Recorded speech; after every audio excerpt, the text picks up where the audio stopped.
নমস্কাৰ বন্ধু বান্ধৱীসকল, আপোনালোকে বাৰু ৰন্ধা বঢ়া কৰিলেনে? আজি মই ৰান্ধিছোঁ আকৌ পলু।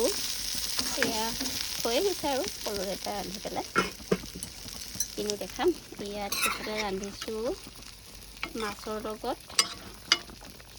মাছৰ লগত আছে এয়া জাতিলাও আলু বিলাহী দি। খাইনে বাৰু এনেকৈ? খাই ভাল লাগে হয়নে?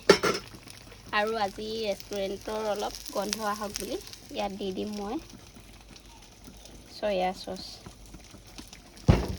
অলপমান।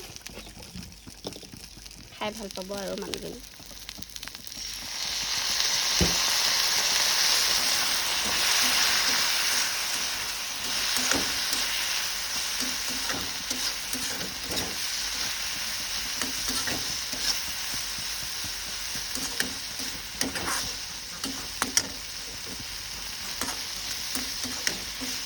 মোৰ আজি সাজটো এইটোৱে হৈছে আৰু দুপৰীয়া সাজটো আজি এয়াই আৰু মোৰ। আপোনালোকে বাৰু কি ৰান্ধিলে? ঘৰতে থকা ভিডিঅ' এইবিলাকে দিম আৰু নহয় জানো? খাই বেয়া পালেও উপায় নাই, কেতিয়াবা ৰেচিপি হিচাপেও ল'ব। আৰু এইফালেও মোৰ হৈয়ে গৈছে। বাই।